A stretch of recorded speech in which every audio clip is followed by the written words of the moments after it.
ठीक। आइए देखिए यहां पर वाइब्रेशन इन क्लैम्प्ड स्प्रिंग।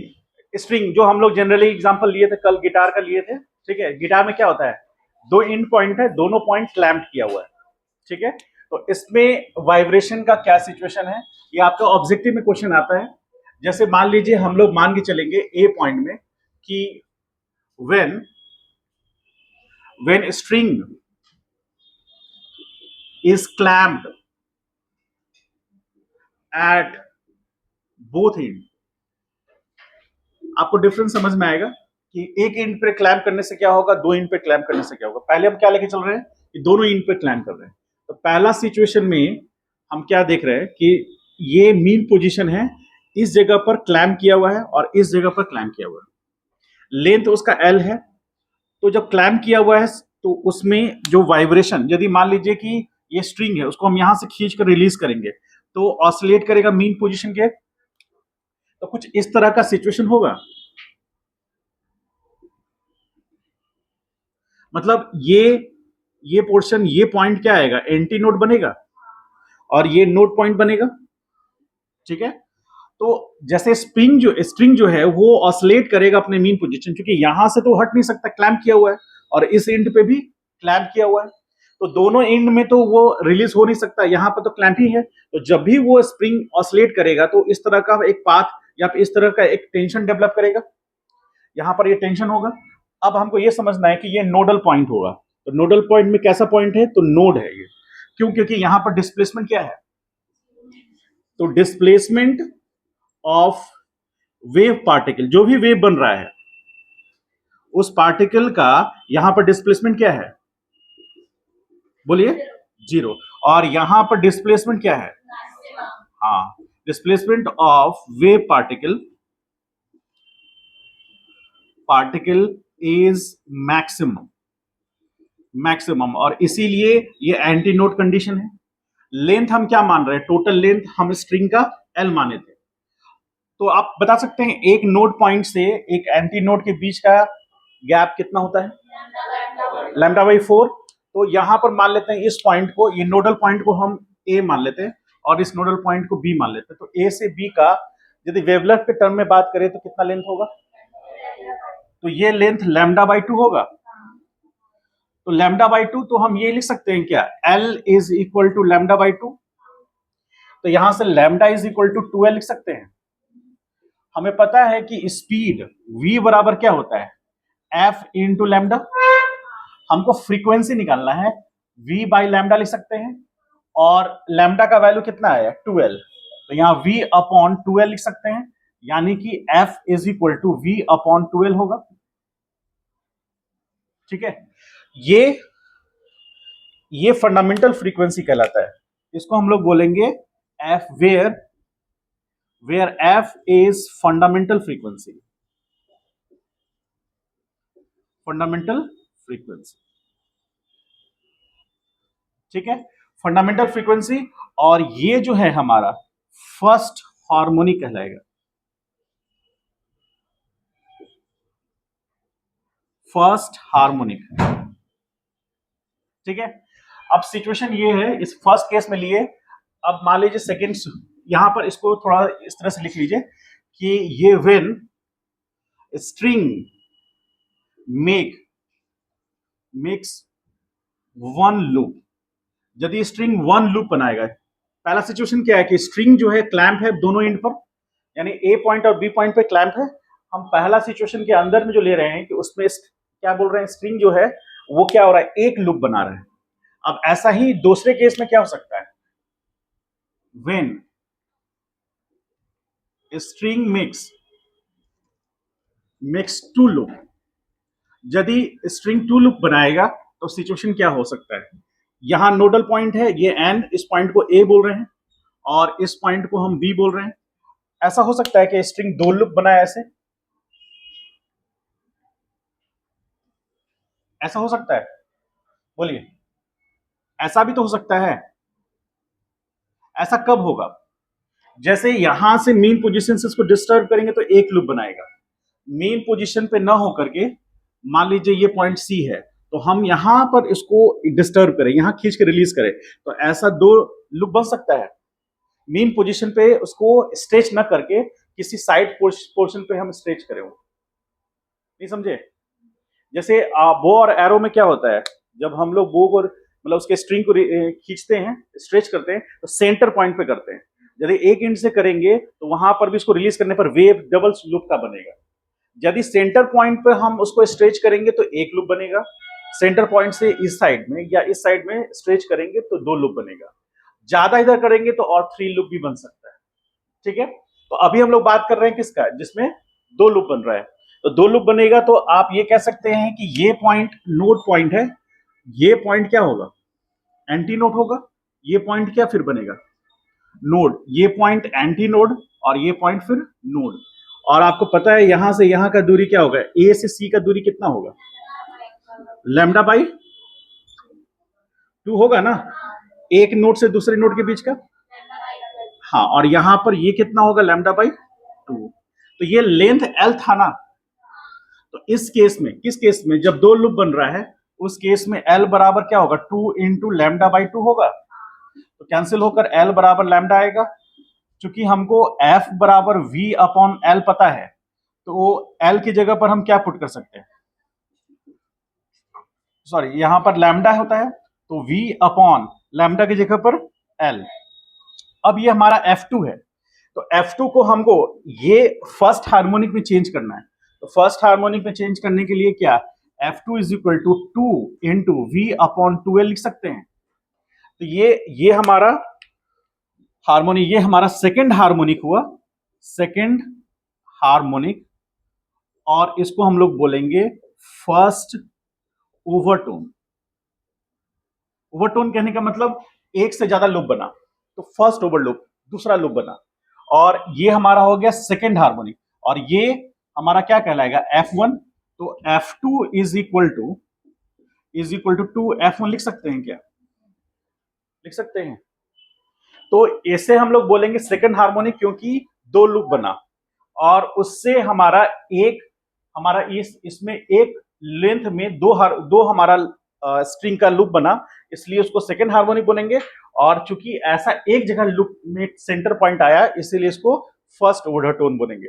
यहां ओवरटोन तो है नहीं कहीं, यहां पर है, तो इसको फर्स्ट ओवरटोन बोलेंगे। ठीक है, इसको कंप्लीट कीजिए, फिर आगे बढ़ते हैं हम लोग। किसी कोई डाउट है तो बोलिए।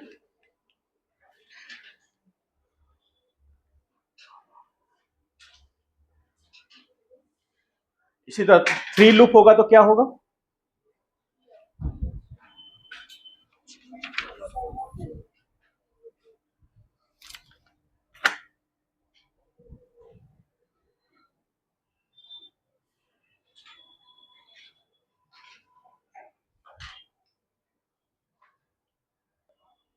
ठीक है। तो इस केस में हम लोग कौन सा देख रहे हैं, एक लूप कंप्लीट करने का। तो आगे जाकर एक लूप कंप्लीट हो सकता था ना, होता कि नहीं। ठीक है, तो अभी हम लोग बात कर रहे हैं इन दिस केस, इसमें हम लोग लैम्डा, यहां पर एल बराबर क्या लिख सकते हैं, एल बराबर लैम्डा बाई 4 लिखेंगे। ए से बी का लेंथ है, लेकिन वेव के टर्म में लेंथ कितना होगा, अरे एक नोड और एंटी नोड के बीच का गैप कितना होगा, लैम्डा बाई 4 होगा ना। तो एल बराबर लैम्डा बाई 4, तो यहां से लैम्डा इज इक्वल टू कितना आ गया, 4L। हमको चाहिए एफ, तो एफ बराबर वी अपॉन लैम्डा, तो F is equal to V upon lambda कितना, 4L। तो यहां पर F1 is equal to V upon 4 आया, ये फर्स्ट हार्मोनिक होगा। और यदि एफ बराबर वी अपॉन 4L आया है, इसका मतलब ये फर्स्ट हार्मोनिक है। और यदि वी एफ बराबर वी अपॉन 2L आएगा तो, और एफ बराबर वी अपॉन 2L है और एफ बराबर वी अपॉन 4L है, दोनों में डिफरेंस क्या रहेगा, यदि f बराबर v अपॉन 2L है, इसका मतलब बोथ इंड क्लैम्प किया हुआ है। और यदि f बराबर v अपॉन 4L है, इसका मतलब एक इंड क्लैम्प किया गया।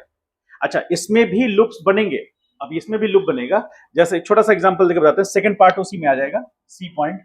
अभी देखिए यहां पर, सॉरी सेकंड पार्ट, तो उसमें क्या आ रहा है कि जैसे ये बी इंड अभी क्लैम्प नहीं है, तो कुछ सिचुएशन कुछ इस तरह का ही बन सकता है।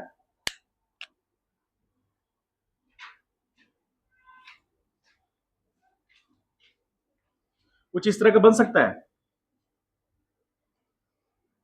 इस पॉइंट को नोड पॉइंट कह रहे हैं, ये भी पॉइंट एंटी नोड बनेगा और ये बी पॉइंट ऐसा बन सकता है। इस केस में क्या होगा, ये तो लैम्डा बाई 2 हो जाएगा और ये लैम्डा बाई 4 होगा। तो इस केस में एल कितना होगा, L is equal to lambda by 2 plus lambda by 4। तो ये आ जाएगा कितना, इस एलसीएम 4 लेंगे तो कितना आएगा, ये बोलो 3 lambda by 4। This implies lambda is equal to कितना आ जाएगा 4l बाई 3 और लैम्डा का वैल्यू पुट करेंगे तो वहां पर एफ इज इक्वल टू क्या हो जाएगा v अपॉन, तो यहां आ जाएगा 3/4l, ये आएगा सेकेंड। तो ये होगा सेकेंड हार्मोनिक मोनिक और यहां पर एक ओवरटोन बन रहा है इसलिए ये फर्स्ट ओवरटोन होगा या नहीं, ठीक है। तो देख रहे हैं यहां पर जो आपका फ्रीक्वेंसी जो रिलेट हो रहा है, जैसे यहां पर हम कैसे लिख सकते हैं, ये लिख सकते हैं ना F2 इज इक्वल टू क्या लिखेंगे 3F1 लिखेंगे, जो कि हमारा डबल क्लैंप सिचुएशन में क्या आ रहा था F2 बराबर 2F1 आ रहा था और यहां पर F2 बराबर क्या आ रहा है। तो यहां पर रेशियो कैसे चेंज करेगा, अगला जो आएगा, जैसे मान लीजिए यहां पर एक ओवरटोन बन रहा है यानी कि 2 लूप की तरह मान सकते हैं, इसमें 3 लूप बनेगा तो वहां पर आ जाएगा 5v/4l। तो वहां पर 5 टाइम्स मतलब कि इवन ऑड नंबर में चेंज हो रहा है 1 3 5 7 ऐसे होगा। और यहां पर कैसे हो रहा था, उसमें क्लैंप वाले में उसमें इवन हो रहा था 1 2 3 4 हो रहा था ऐसे, ठीक है। ये रेशियो को ध्यान में रखना है, इस पर क्वेश्चंस रहेंगे, ठीक है। इसको कंप्लीट कीजिए फिर इसको करिए, यहां से शुरू कीजिए।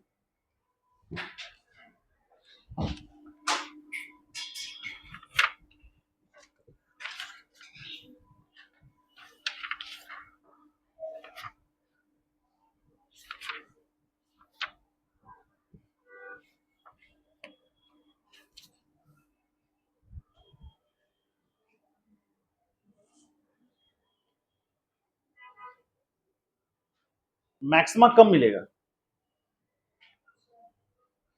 जब दो साउंड वेव का दोनों का क्रस्ट या ट्रफ एक साथ इंटरसेक्ट होगा, मतलब इंटरफ्रेंस में आएगा तो मैक्सिमा मिलेगा। क्या साउंड वेव भी ऑसिलेट कर रहा है ना, बस अंतर यह है कि वो मीन पोजीशन के बाद ऑसिलेट कर रहा है। तो इसमें हमको मैक्सिमा कब मिलेगा, जब दोनों वेव का क्रस्ट या ट्रफ एक साथ ओवरलैप करेगा या एक साथ सुपर इम्पोजिशन में होगा या इंटरफ्रेंस में होगा तो हमको मैक्सिमम मिलेगा।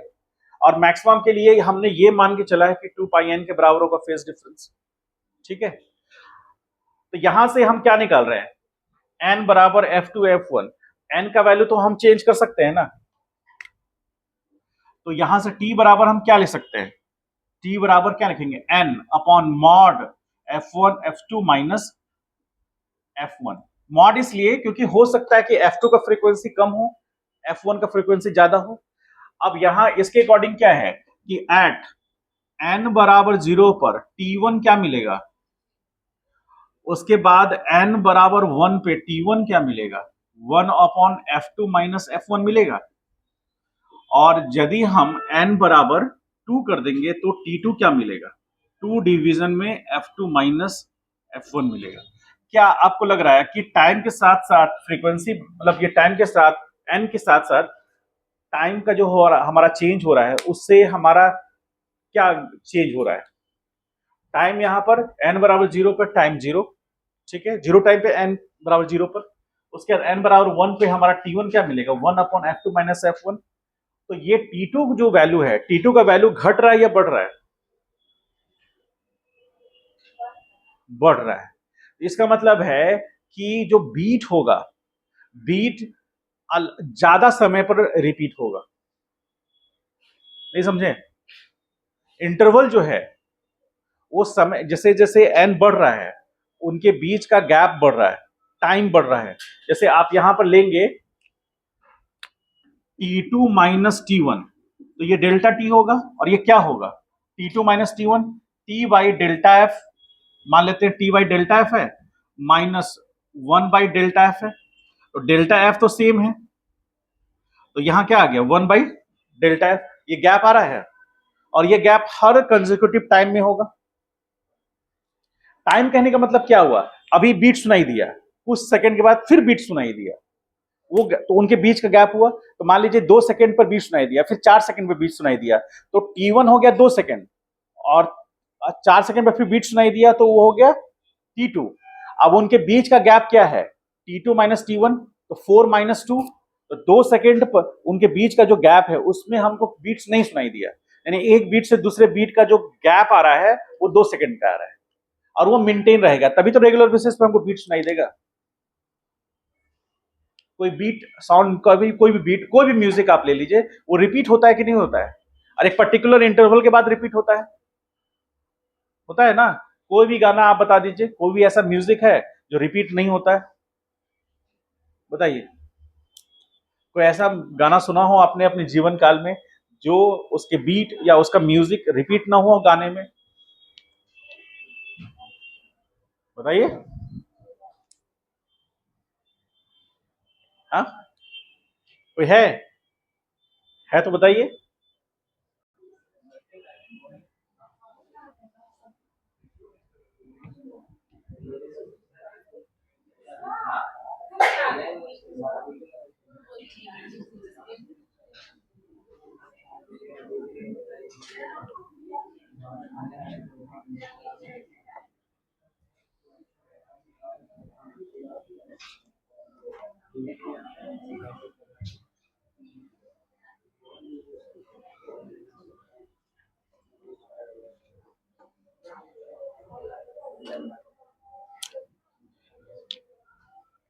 देखिए यहां पर T1 क्या आ रहा है, 0, n बराबर 0 पर आया ना, और n बराबर 1 पर T2 कितना आया, बोलिए। यहां पर 1 ना लेकर, सॉरी, इसको ठीक कर लीजिए। देखिए यहां पर T2 हमारा कितना आ रहा है, 1/mod ऑफ F2 - F1 आ रहा है, और जब n बराबर 2 ले रहे हैं, n इज इक्वल टू 2 पर T3 बराबर क्या आया हमारा, 2 डिवीजन में मॉड F2 - F1, ठीक है। इस तरह से चेंज होता चला जा रहा है, और यहां पर हमारा गैप क्या आ रहा है, इसको हम लोग डेल्टा टी लेके चले, तो डेल्टा टी क्या है, T2 - T1, है ना। तो यहां पर इस पोजीशन पे मैक्सिमम सुनाई देगा, इस पोजीशन पे मैक्सिमम सुनाई देगा। कौन से पोजीशन पे, टी बराबर टी, मतलब जब n बराबर 0 होगा उस समय मैक्सिमम सुनाई देगा। उसके बाद इस पोजीशन पे ये टी टाइम पर हमको मैक्सिमम सुनाई देगा, यानी कि इसके इसके बीच का जो गैप होगा वो हम लोग इसमें क्या सुनेंगे, इसमें मैक्सिमम सुनेंगे, और इसमें मैक्सिमम सुनेंगे। तो एक जो टाइम पीरियड है, टाइम पीरियड मतलब क्या हुआ, इसको टाइम पीरियड को हम बीट टाइम कह सकते हैं। बी टाइम मतलब क्या, मतलब इतने सेकेंड के इंटरवल में बीट्स मैक्सिमम दे रहा है, आवाज मैक्सिमम आ रहा है बीट का, तो यहां पर मैक्सिमम, यहां पर मैक्सिमम, ये सारे पोजीशन तो मैक्सिमम के ही है ना, ये सारे पोजीशन किसके हैं, मैक्सिमम के। तो टी बराबर क्या आया, टी बराबर n/F2 - F1। यहां पर जो जो भी रिलेशन आया है उसमें जो भी टाइम पर फ्रीक्वेंसी हमारा मिल रहा है वो मैक्सिमम के लिए मिल रहा है ना, क्योंकि मैक्सिमम के लिए डेल्टा, हम लोग डेल्टा फाइव बराबर क्या लिए, 2πn, ठीक है, 2πn, तो ये मैक्सिमम के लिए है। तो इस टाइम पे भी मैक्सिमम सुनाई देगा जब T1 होगा, जब कब होगा, n बराबर 0, n बराबर 1 पे भी हमको मैक्सिमम सुनाई देगा, n बराबर 2 पे भी हमको मैक्सिमम सुनाई देगा, n बराबर 3 पे भी मैक्सिमम सुनाई देगा। अब उनके बीच का जो गैप होगा वही हमारा टाइम पीरियड होगा। तो ये क्या बेसिकली कहलाएगा, कैपिटल टी ले सकते हैं, इसको हम क्या बोलेंगे, time period for getting maximum. Maximum मतलब सबसे मैक्सिमम साउंड कब सुनाई देगा, और इनके बीच का गैप क्या होगा, 1/F2 - F1 होगा, ये होगा। तो आप बीट फ्रीक्वेंसी जिसको कहते हैं, बीट फ्रीक्वेंसी क्या होगा, बीट फ्रीक्वेंसी 1/T बीट होगा, और यहां से निकालेंगे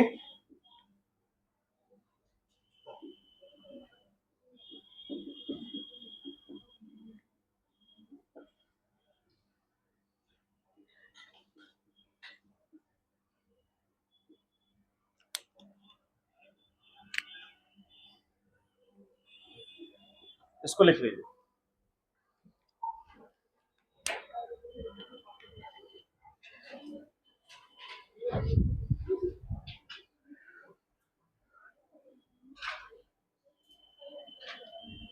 कैसे क्या हुआ समझ में आया?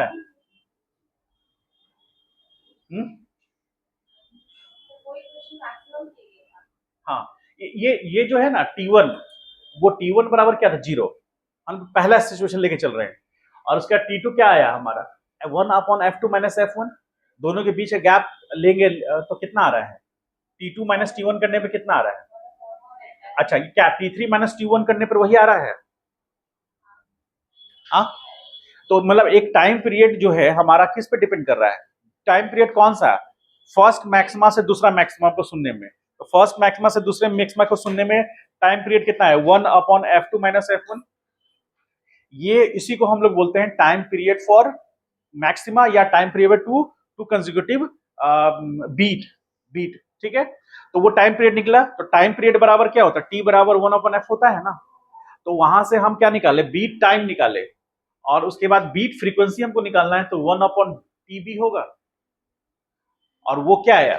अब यहां पर देखिए, यदि टी बीट बराबर 1/F2 माइनस F1 है, तो F2 माइनस F1 बराबर क्या होगा? 1/T beat. और वही तो बीट फ्रीक्वेंसी बना, याद है ना? फ्रीक्वेंसी और टाइम पीरियड में क्या डिफरेंस था? फ्रीक्वेंसी हो गया, जिसको हम लोग लैंग्वेज में समझें तो फ्रीक्वेंसी क्या कहलाता है? कि एक रेवोल्यूशन में कंप्लीट होने में जो टाइम लगेगा, दैट इज फ्रीक्वेंसी। और टाइम पीरियड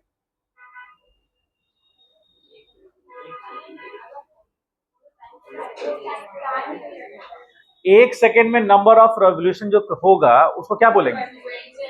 वही तो बोले हम अभी। ध्यान सुन लीजिए, ध्यान सुन लीजिए। एक सेकेंड में जितना नंबर ऑफ रेवोल्यूशन होगा दैट इज फ्रीक्वेंसी। और एक रेवोल्यूशन करने में जो टाइम लगेगा दैट इज टाइम पीरियड। समझ गए?